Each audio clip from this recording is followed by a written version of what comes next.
Bismillahirrahmanirrahim. Assalamualaikum warahmatullahi wabarakatuh. Selamat pagi teman-teman semuanya. Bagaimana kabarnya hari ini? Mudah-mudahan semuanya dalam kondisi sehat, prima, dan siap mengikuti perkuliahan kita kali ini yang akan membahas topik ke-12 ya. Topik kali ini sangat berbeda dengan yang sebelum-sebelumnya. Nah, kenapa teman-teman? Teman-teman sudah baca di rencana pembelajaran studinya kan ya? Nah, di situ Ibu tambahkan mengenai update informasi-informasi terkini yang ada di ranah perpajakan, khususnya terkait dengan masa pandemi COVID-19. Apa saja fenomena-fenomena yang ada? Nanti Ibu telah siapkan satu topik yang sangat menarik terkait dengan relaksasi dan isu terkini yang ada di Indonesia khususnya. Baik, jika demikian, Ibu akan segera tayangkan PPT-nya ya. Nanti teman-teman juga bisa mengaksesnya atau sudah bisa mengakses dari sekarang dokumen atau file ini pada menu pembelajaran yang telah kita miliki. Baik, supaya nanti waktu kita lebih leluasa untuk diskusi, Ibu langsung ke topik bahasan ya teman-teman ya. Nah, yang pertama teman-teman, tentu kita kemarin sudah cermati bersama ya mengenai topik pertama hingga ke-11 ya. Semuanya terkait dengan teori perpajakan terkini yang nanti implementatif bagi kita selaku calon sarjana, khususnya teman-teman yang sudah memulai di semester 6, semester 7 begitu ya, mempersiapkan diri lebih lengkap lagi begitu informasinya sehingga pada saat nanti menjadi seorang junior staff untuk perpajakan ataupun juga memiliki usaha entrepreneur mengelolanya sendiri, teman-teman sudah tahu betul begitu ya, sudah cukup informasinya dalam pengelolaan perpajakan. Nah, teman-teman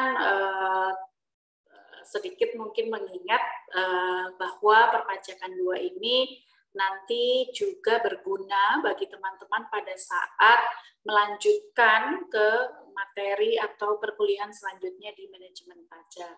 Saya, Dr. Agustin W. Anika, SEMAK CMA CIBA, izinkan langsung ya teman-teman memaparkan informasi yang akan kita diskusikan bersama kali ini. Baik. Nah, salah satu yang sangat penting bagi kita calon sarjana akuntansi adalah juga melek terhadap informasi fenomena pajak. Ada apa sih sebetulnya perpajakan saat ini di Indonesia? Nah, karena saat ini kita sedang mengalami pandemi COVID-19, tentu akan sangat seru nih kalau kita bahasannya ke sana ya teman-teman ya. Jadi nanti kita akan coba intip gali lebih dalam mengenai fenomena pajak dengan dunia industri dan keuangan di luar sana saat ini begitu ya. Oke, kita langsung ya. Kita akan diskusikan bersama mengenai isu relaksasi pajak di masa pandemi, teori dan praktiknya. Nah, kita nanti akan sedikit membahas mengenai karakter fenomena yang kita usung. Fenomena apa itu? Nanti kita lebih dalam mendiskusikannya ya. Kemudian juga analisis karakter subjek, objek, dan prosedur pajak. Kenapa ini kembali kita highlight? Supaya kita tahu betul bagaimana keadaan saat ini ya, kondisi praktik teori dan praktik perpajakan itu kembali lagi mengingat hal-hal prinsip secara teoris, yaitu salah satunya subjek, objek, dan juga prosedur pajak. Nah, kemudian kita juga akan mengulik, membahas mengenai pemahaman prosedur itu sendiri, ya, supaya apa kita dapat memahami dengan menyeluruh. Emang perlu Bu Agustin? Perlu. Kenapa begitu? Supaya kita tidak salah mempersepsikannya ya terhadap kebijakan-kebijakan yang ada barangkali, termasuk relaksasi. Nah, kemudian kita coba lagi membaca tulisan-tulisan yang ada ya, kemudian undang-undang yang ada, dan juga mengevaluasi fenomenanya. Kita kaitkan satu demi satu. Sudah siap teman-teman? Oke, jika sudah siap kita langsung ya. Next. Kita selalu ingat siapakah itu Steve Jobs ya. Steve Jobs adalah seorang visioner begitu ya, selalu berupaya memberikan inovasi, menemukan hal-hal yang baru, demikian juga harapan saya terhadap teman-teman. Nah, dalam hal-hal perpajakan kita juga selalu menggali hal-hal baru, apa lagi sih yang ada gitu ya. Apa sih yang kita bisa optimalkan? Apa sih yang kita perlu pelajari? Memang perlu bagusin? Perlu. Kenapa? Supaya kita tidak ketinggalan, supaya kita tidak tersesat, supaya kita update, supaya nanti pada saat memberikan, menularkan begitu ya, informasi kepada apakah itu klien, apakah itu teman, apakah itu saudara yang membutuhkan, kita betul-betul sesuai dengan kebijakan yang terkini khususnya untuk perpajakan. Nah, salah satu quote-nya Steve Jobs ini adalah, jika Anda belum menemukan apa yang Anda inginkan, teruslah mencari. Jangan puas. Jadi nanti kita akan terus berdiskusi sampai dengan menemukan titik temu yang baik ya. Jangan sungkan teman-teman, bisa juga menyampaikan pertanyaan nanti di chat pada video ini, kemudian Ibu akan juga respon ya. Jangan sungkan ya teman-teman ya. Berikutnya, kita akan perdalam dulu nih mengenai pemahaman subjek. Kaitannya dengan perpajakan, praktiknya di Indonesia. Lalu kita kaitkan ke teorinya seperti apa. Sudah siap ya teman-teman? Nah, subjek pajak. Kita selalu mendengar istilah PPN dan juga PPH. Kita ke PPN dulu ya teman-teman ya. PPN sering juga merupakan singkatan dari pajak pertambahan nilai. Masih ingat ya teman-teman ya, kapan kita dikenakan PPN? Betul, pada saat kita menikmati barang kena pajak atau jasa kena pajak dari lakukan transaksi. Atau bisa disebut, kata lainnya adalah kita menikmati manfaat ekonomis daripada barang atau jasa kena pajak. Nah, di situ saat ini kita masih ingat ya bahwa PPN-nya tarifnya adalah 10%. Lalu ada apa nih kira-kira ke depannya? Nah, teman-teman perlu ingat bahwa ada isu pengenaan PPN bertambah 1%. Sudah update belum teman-teman? Ya, nanti kita baca lagi undang-undangnya ya, bahwa akan ada wacana penambahan PPN tambah 1% sehingga menjadi 11%. Ingat, belum berlaku sekarang ya teman-teman, ya masih tahun depan. Itu pun juga secara bertahap pada sektor-sektor tertentu dulu. Tenang, jangan kalang kabut dulu teman-teman. Kita baca satu persatu ya, kenapa demikian. Selalu seleksi informasi sebaik mungkin. Baik, kita kembali lagi ke PPN teman-teman. Selalu apapun yang kita belanjakan, rasanya kalau itu memang merupakan objek PPN, ya, subjek PPN apalagi, terutama yang kita beli adalah objek PPN, tentu kita akan ditambahkan di situ pajak pertambahan nilai. Ya. Kita perlu membayar, selaku konsumen kita membayar pajak tersebut. Ya, kenapa sih susah-susah harus membayar? Betul. Kita perlu membayar untuk dapat menikmati nilai ekonomisnya sebagai bentuk kontribusi kita kepada negara untuk pembangunan bangsa dan negara tentunya ya. Lalu pertanyaannya, ada nggak Bu subjek yang tidak dikenai PPN? Ada dong ya, untuk beberapa item barang yang memang itu merupakan kebutuhan primer, tentu kita bisa intip lagi ke undang-undang PPN bahwa ada barang-barang tertentu yang tidak dikenakan PPN. Contohnya apa ya? Yang dibebaskan PPN adalah beras ya, minyak, gula dan teman-temannya. Kenapa demikian? Karena Jika nanti ditambahkan lagi PPN, maka semakin besar harganya, semakin berat kemudian sampai di tangan masyarakat. Ya, make sense ya teman-teman ya. Oke, saya lanjut ke PPH teman-teman. Ya, masih ingat kan PPH teman-teman? Kepanjangannya adalah pajak penghasilan. Di sana ada pajak penghasilan PPH 21 dan juga 26. Nah, yang seringkali bersentuhan langsung dengan kita, apakah nanti kita sebagai karyawan, teman-teman pada saat sudah sarjana akuntansi ya, menjadi karyawan kah, atau kemudian juga menjadi entrepreneur, itu lekat dengan PPH pasal 21 di sana. Nah, masih ingat nggak berapa sih sekarang PTKP-nya? Untuk PPH 21 ingat nggak teman-teman? Ya. Untuk PTKP tidak kawin garis miring 0 berapa? Ya, betul, 54 juta dalam setahun ya, teman-teman. Kemudian bertambah 4.500.000 untuk setiap penambahan statusnya gitu ya. Jadi, kalau nanti teman-teman bekerja atau saat ini sudah freelancer begitu ya. Nah, kalau ternyata teman-teman kemudian nanti bekerja, pendapatannya masih di bawah PTKP, maka kenapa teman-teman? Apa yang harus dilakukan? Teman-teman mesti cek apakah dipotong pajak atau tidak ya. Jadi, nanti teman-teman cek di slip gajinya apakah ada pengurangan pajak atau tidak. Jadi, kalau masih di bawah 54 juta setahun, artinya, ya betul, tidak perlu berkontribusi pajak penghasilan pasal 21. Ya, luar biasa. Hebat sekali mahasiswa Ibu ini ya. Oke, kita lanjut teman-teman ya.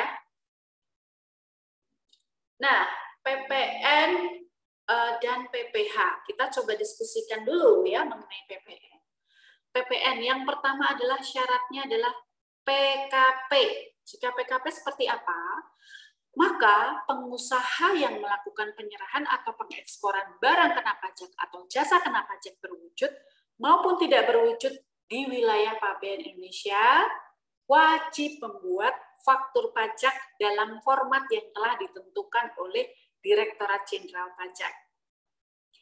Nah, kenapa harus demikian? Betul, karena atas penyerahan dan penerimaan barang kena pajak atau jasa kena pajak tersebut, kita selaku PKP perlu melaporkannya. Ingat ya teman-teman, tugas daripada pengusaha kena pajak adalah memotong dan mengumumkan. Jadi nanti kita perlu selaku PKP menyetorkannya. Lalu gimana Bu kalau non-PKP? Terang-terang, non-PKP, individu atau pribadi yang betul-betul berstatus non-PKP, yang menggunakan barang kena pajak atau jasa kena pajak di wilayah Pabean Indonesia, itu sudah diatur dalam Undang-Undang Nomor 42 Tahun 2009, khususnya untuk Undang-Undang Pajak Penghasilan, Pajak Pertambahan Nilai maksud saya, Pasal 4 Ayat 1 huruf B dan huruf E, serta Pasal 16C. Di sana disampaikan ketentuan-ketentuannya secara terperinci. Ya, katakanlah kemudian non-PKP ini memanfaatkan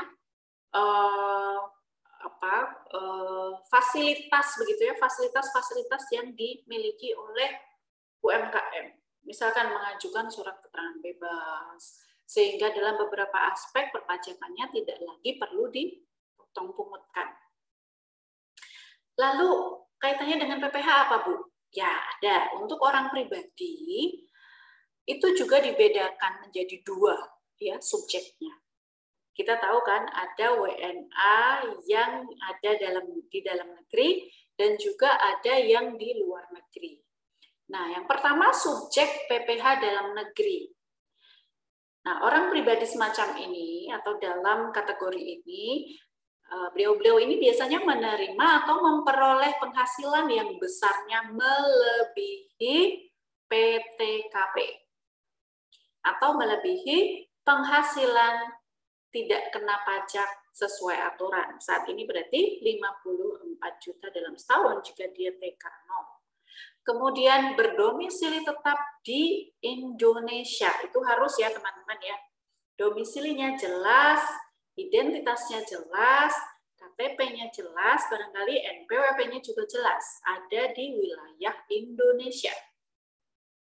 Kemudian bagaimana dengan subjek pajak yang kedua, yaitu subjek PPh luar negeri. Beliau-beliau ini menerima atau memperoleh penghasilan yang bersumber dari Indonesia maupun melalui BUT di Indonesia dan tidak berdomisili di Indonesia. Jelas ya teman-teman perbedaannya ya. Yaitu clue-nya ada pada domisilinya. Apakah tetap di Indonesia atau di luar Indonesia atau luar negeri. Jelas sampai situ ya teman-teman ya. Baik, kita lanjut dulu ke PPh untuk badan. PPh badan ini adalah yang pertama subjek PPh badan dalam negerinya. Subjeknya apa? Semua perusahaan yang melakukan aktivitas usaha di Indonesia. Usaha apa saja, Ibu? Baik, ada usaha katakanlah manufaktur, katakanlah pertambangan, produksi barang, kemudian juga pembuatan acara, jasa, kemudian ada jasa konsultan pajak, katakanlah konsultan pembukuan, dan seterusnya. Selama itu melakukan aktivitasnya di Indonesia, maka menjadi subjek PPh badan dalam negeri. Jelas ya teman-teman ya? Oke, kalau gitu kita ke subjek badan kedua. Subjek badan PPh kedua. Nah, kalau yang kedua ini, dia tidak berkedudukan di Indonesia. Ya, artinya domisilinya, perusahaan, kantornya, semuanya tidak di Indonesia. Namun, aktivitasnya ada di Indonesia. Memang ada Bu yang seperti itu? Ada. Nah, contohnya, katakanlah perusahaan head office-nya begitu ya, atau perusahaan pusatnya itu ada di Singapura, kemudian membuka cabangnya di Indonesia, karena harus melakukan apa namanya pemberian jasa pada masyarakat Indonesia atau pada perusahaan Indonesia begitu ya, sehingga perlu membuka cabang di Indonesia. Nah, yang seperti ini maka dianggap sebagai subjek pajak luar negeri untuk PPh-nya. Oke, jelas ya sampai situ teman-teman? Nah, kemudian ada yang termasuk bukan subjek pajak. Wah, enak sekali, Bu. Ya, kenapa? Selalu ada alasannya. Yang pertama, kantor perwakilan negara asing. Kenapa demikian? Karena ada hubungan simbiosis mutualisme antara satu negara dengan negara lain. Antara Indonesia dengan negara di mana kantor perwakilannya itu ada. Ya, kemudian yang kedua adalah pejabat-pejabat perwakilan diplomatik tersebut dan konsulat atau pejabat lain dari negara asing dan orang-orang yang memperuntukkan kepada mereka dengan syarat bukan warga negara Indonesia. Ya, dan di Indonesia beliau-beliau ini tidak menerima atau memperoleh penghasilan di luar jabatan atau pekerjaan tersebut. Ya, sehingga manfaatnya apa? Akan memberikan timbal balik. Jelas sampai situ teman-teman? Jadi tidak ada sepeser pun yang didapatkan selain daripada penghasilan atas jabatannya. Nah, kondisi yang seperti itu maka tidak termasuk subjek pajak. Jelas sampai situ teman-teman? Oke, kita lanjut. Apalagi ada organisasi-organisasi internasional dengan syarat-syarat tertentu. Contohnya, dia dinaungi oleh IMF, ya. Kemudian juga dalam rangka, katakanlah, mempertahankan kelangsungan lingkungan Indonesia, menjaga hutan, dan seterusnya. Nah, organisasi yang semacam itu biasanya bersifat non-profit atau NGO.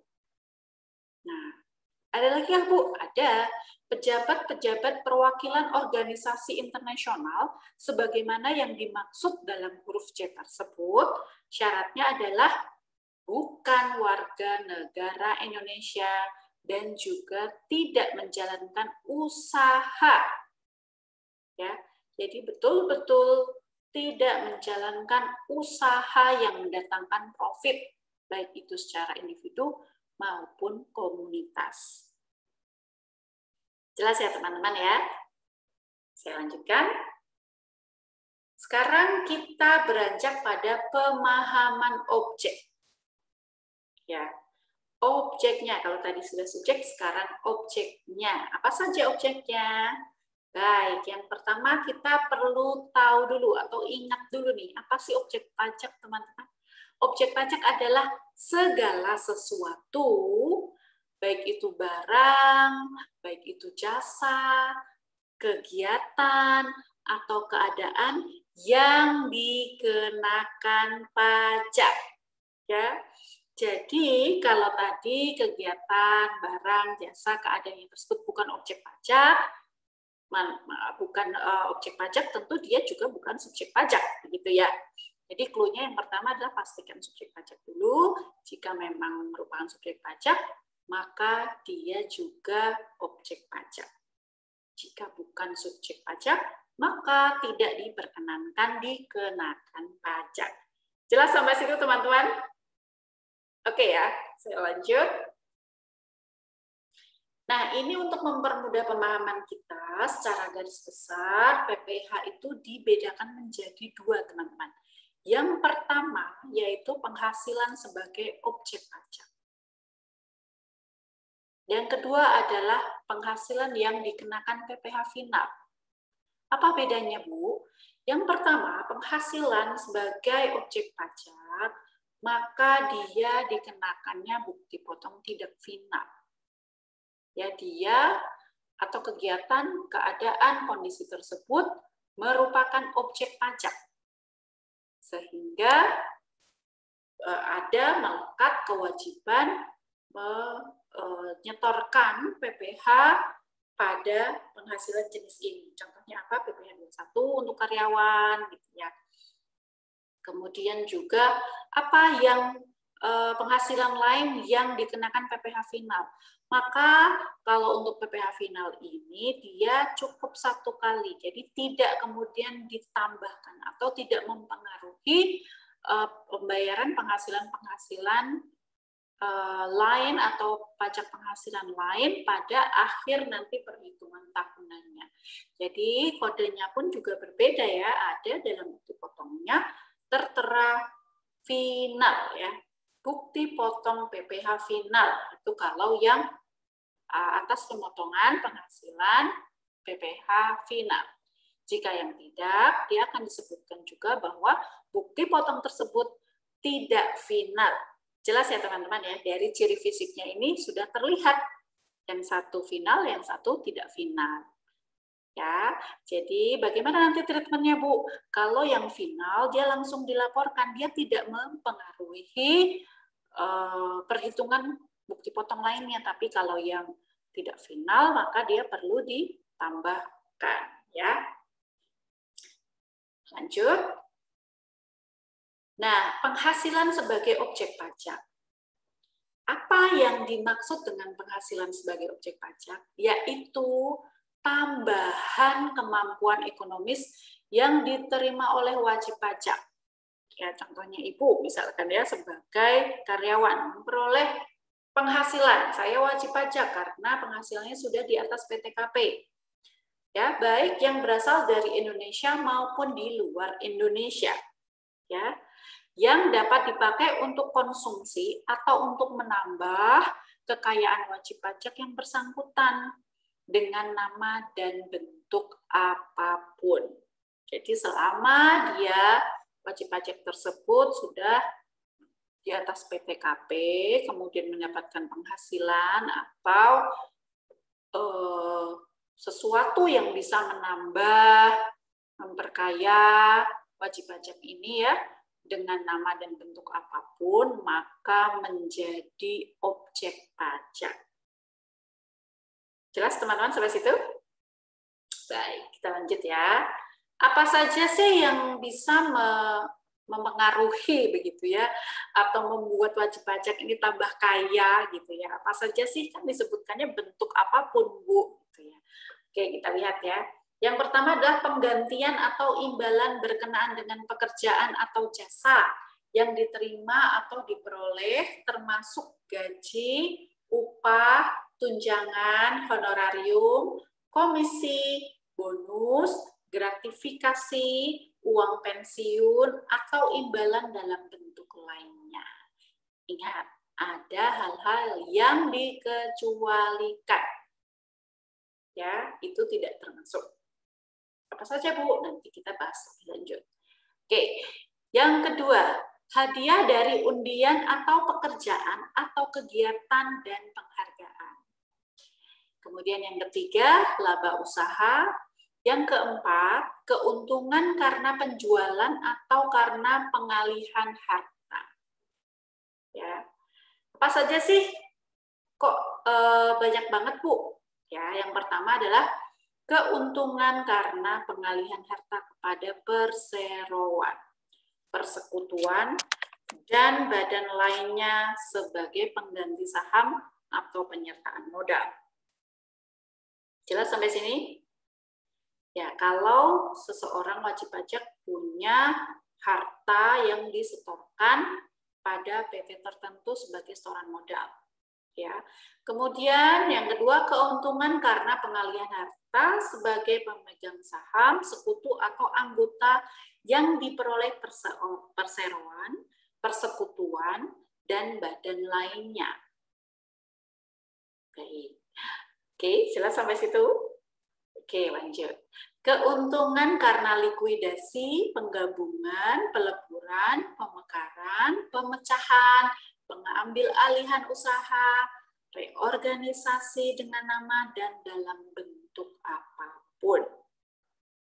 Ya, teman-teman, jadi kalau ada reorganisasi, penggantian, kemudian diganti namanya menjadi dari A menjadi AB, katakanlah, nah itu juga termasuk. Baik, saya lanjut teman-teman. Lalu ada juga keuntungan karena pengalihan harta berupa hibah, bantuan, atau sumbangan, kecuali yang diberikan kepada keluarga sedarah dalam garis keturunan lurus atau 1 derajat, dan badan keagamaan, badan pendidikan, badan sosial termasuk yayasan, koperasi, atau orang pribadi yang menjalankan usaha mikro dan kecil. Ketentuannya di mana, Bu? Ada pada Peraturan Menteri Keuangan.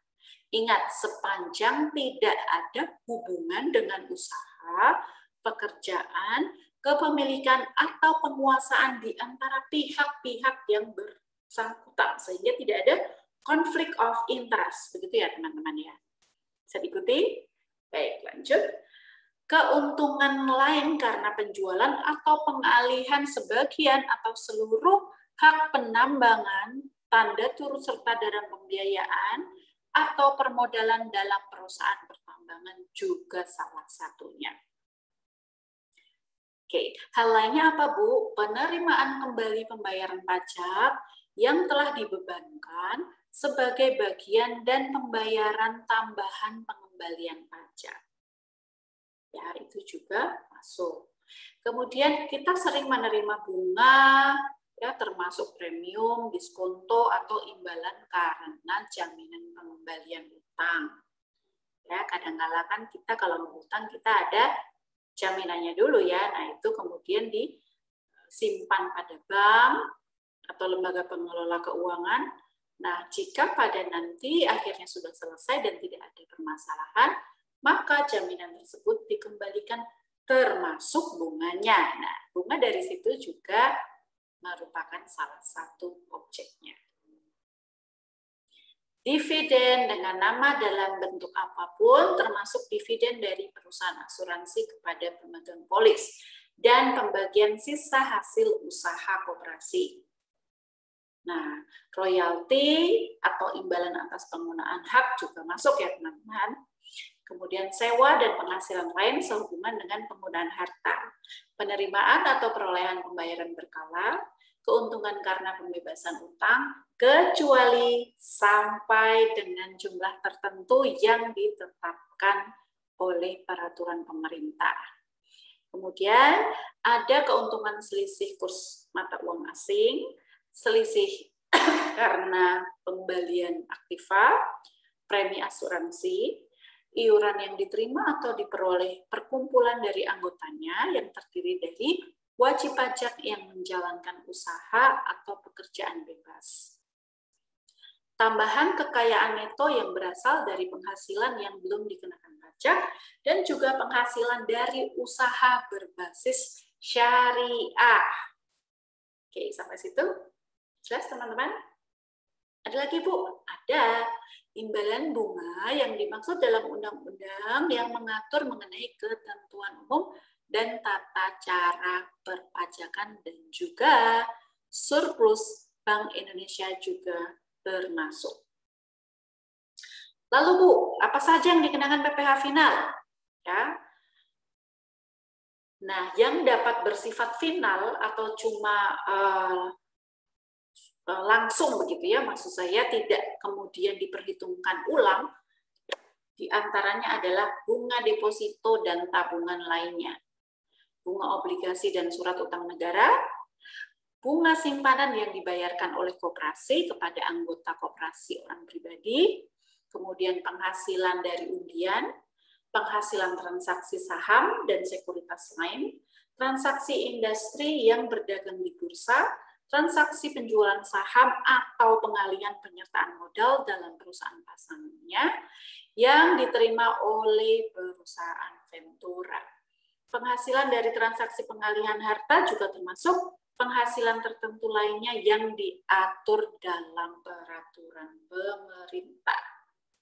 Nah, apa Bu contohnya subjek dan juga objek pajak ini Bu? Oke, kita berangkat ke pajak penghasilan PPh 21 dulu teman-teman ya. Objek pajaknya contohnya adalah upah yang dibayarkan secara bulanan. Tentu dari perusahaan kena pajak kepada karyawan.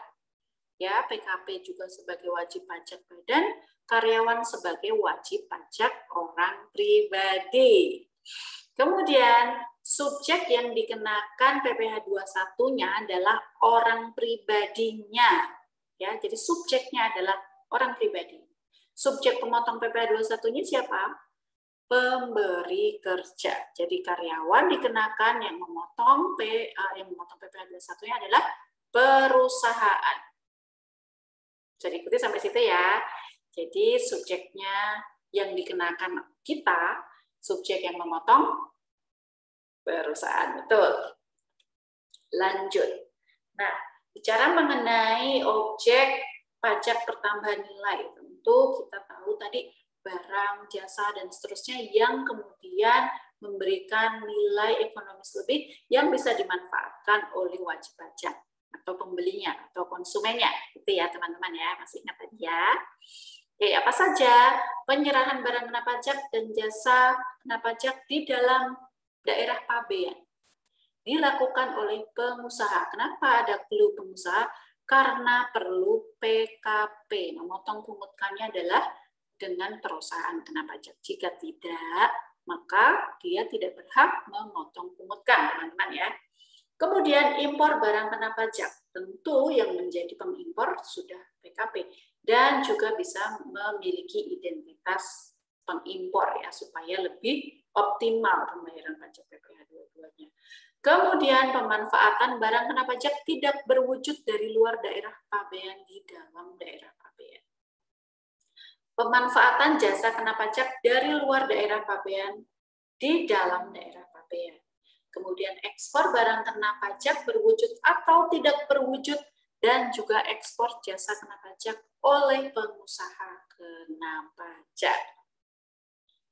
Lalu apa saja Bu yang bukan objek pajak penghasilan? Ya, Sebetulnya banyak sekali teman-teman ya. Nah, kita coba lihat satu persatu. Yang pertama, bantuan atau sumbangan. Ya, tentu ada musibah dan seterusnya, ya sedang kesusahan, force majeure, adanya bantuan dan sumbangan baik itu dari individu maupun perusahaan itu bukan merupakan objek pajak penghasilan.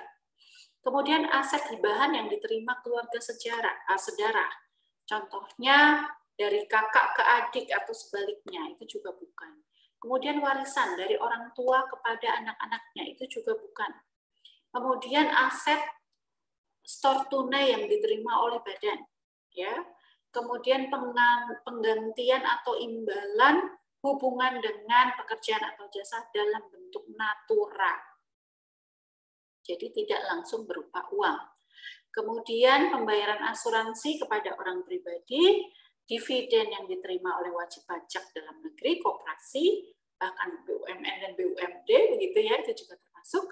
Kemudian iuran yang diperoleh dari dana pensiun, hasilan dari modal oleh dana pensiun, bagian laba yang diterima anggota dari perusahaan komanditer, penghasilan yang diterima perusahaan modal ventura yang menjalankan usaha atau kegiatannya di Indonesia, ya teman-teman ya.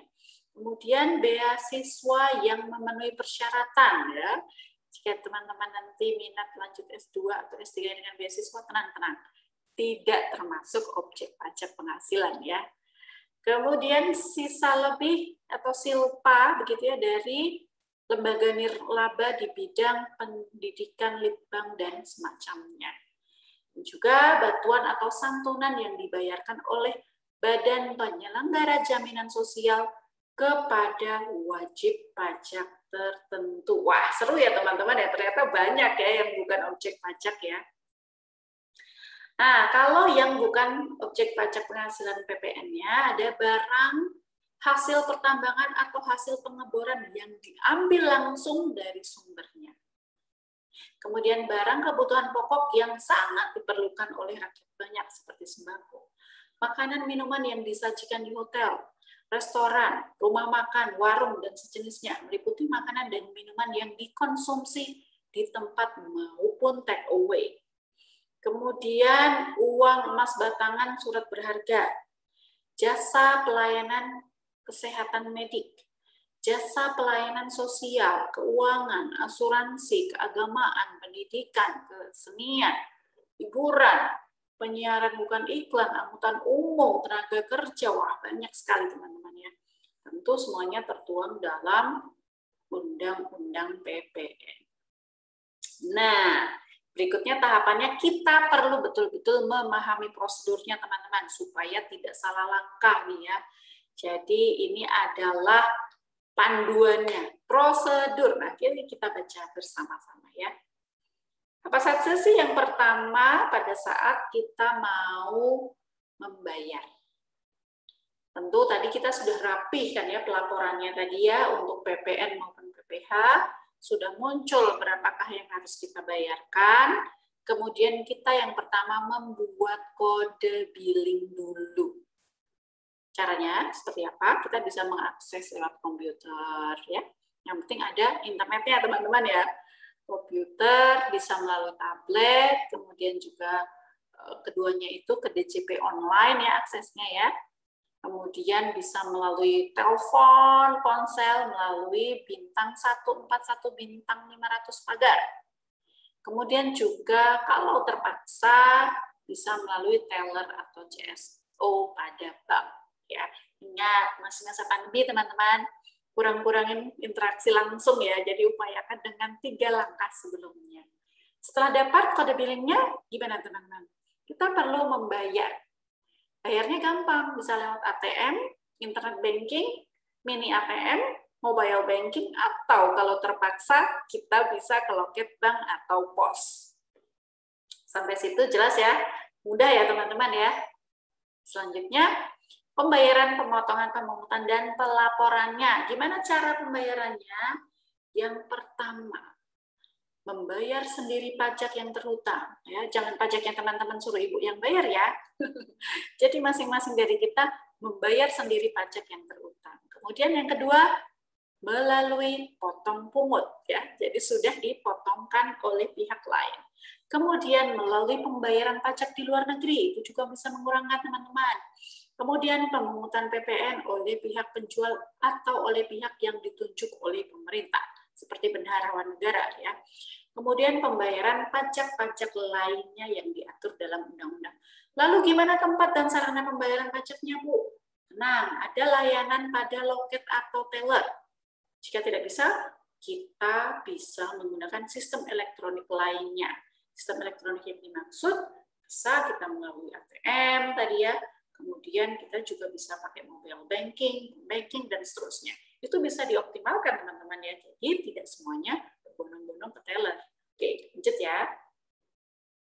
Lalu potong dan pungutnya gimana, Bu? Ada jenis pajak penghasilan yang melalui potong pungut ya. Tadi diantaranya adalah PPh 21 yang kita sudah diskusikan. Jadi kita sebagai karyawan dipotong pungutkan oleh perusahaan. Kemudian ada PPh pasal 22, ada PPh pasal 23, 26, PPN dan PPNBM. Nah, jika pihak-pihak yang kemudian sudah menjadi PKP diberikan kewenangan kewajiban oleh Ditjen Pajak ini tidak melakukan potong pungut, maka akan dikenakan sanksi administratif bunga 2% atau kenaikan sampai dengan 100% teman-teman.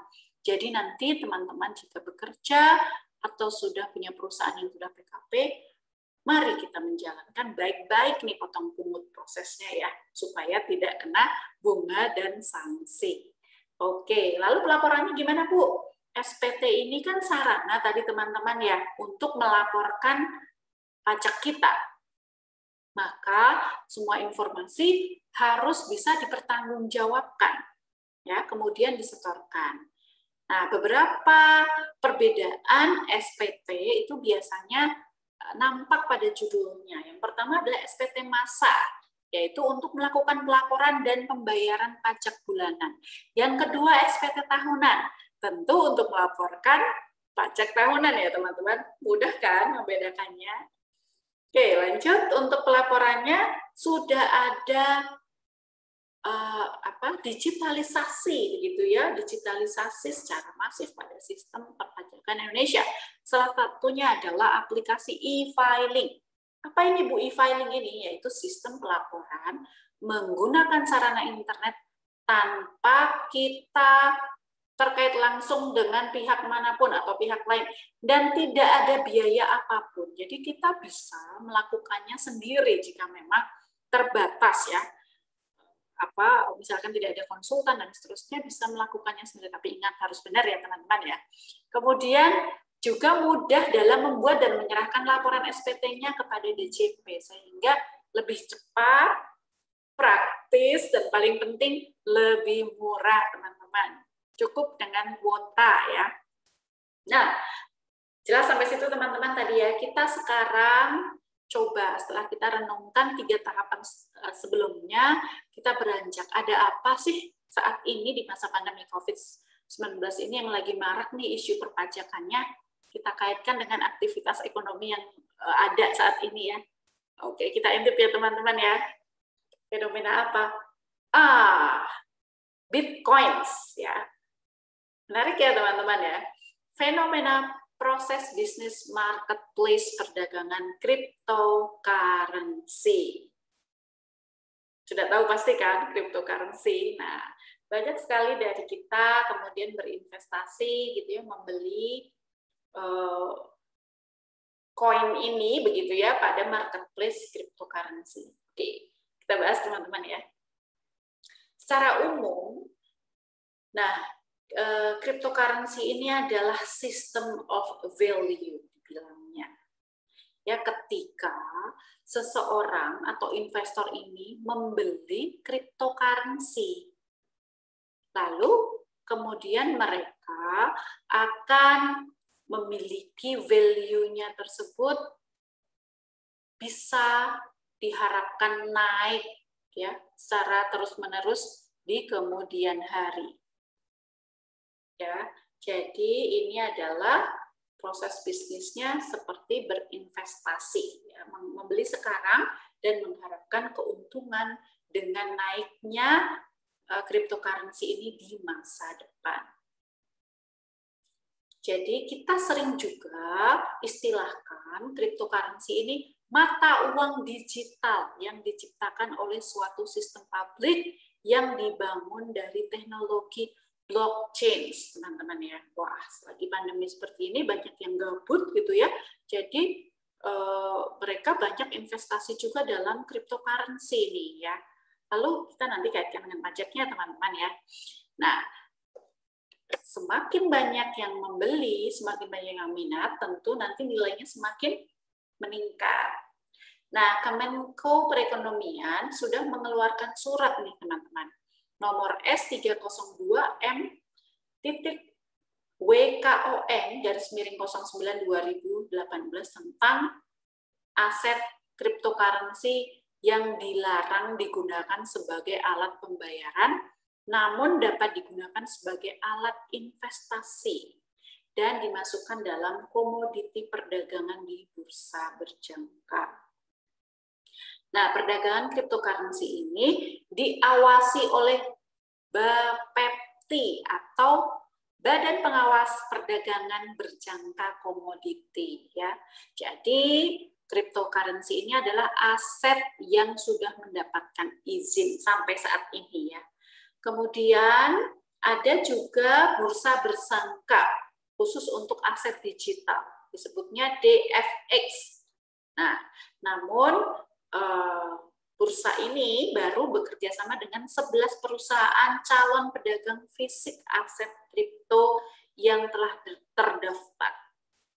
Nah, asumsinya pada kuartal pertama 2020 nanti, semua sistem dan proses bisnis sudah efektif dapat dijalankan melalui aset crypto exchange. Menarik ya teman-teman ya. Apa sih 13 perusahaan pedagang aset kripto tadi yang sudah terdaftar?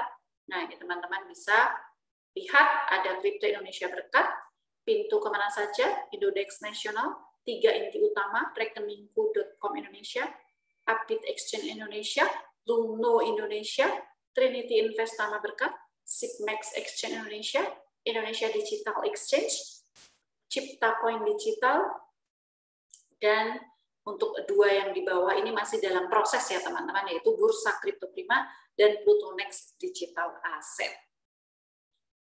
Nah, gimana caranya? Yang pertama adalah dengan mining, mendapatkan koin cryptocurrency melalui komputer yang terkoneksi pada jaringan blockchain. Ya, jadi yang ditambang ini informasinya kita dapat ada 21 juta bitcoins. Ya, kemudian juga dengan cara menukar exchange, yaitu membuka wallet di exchange cryptocurrency, diakses online kapan saja dan di mana saja. Cara yang ketiga dengan peer-to-peer, yaitu transaksi antar investor cryptocurrency tanpa pihak ketiga atau langsung. Kemudian melalui ATM Bitcoin, ya ini belum nampak sepertinya di Indonesia ya teman-teman ya.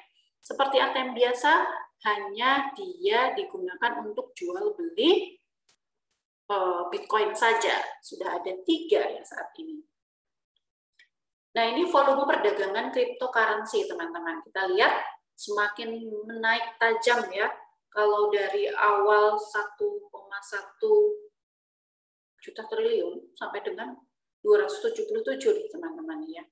Rasanya masif begitu ya. Oke, lalu kita lihat penyedia platform marketplace-nya seperti apa.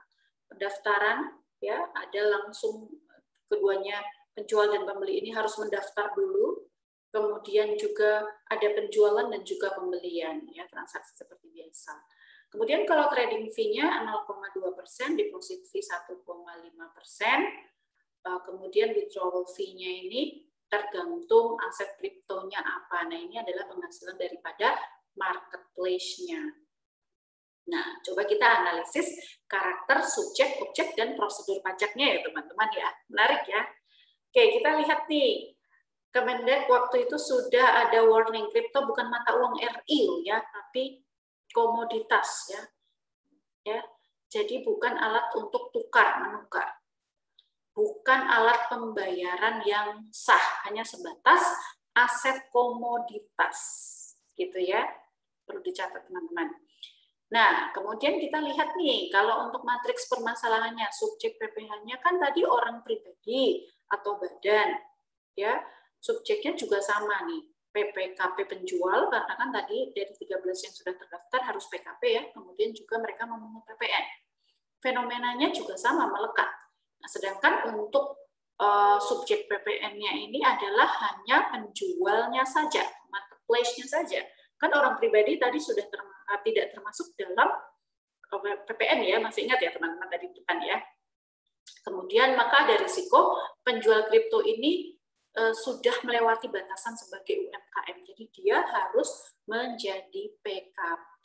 Itu telaah awal.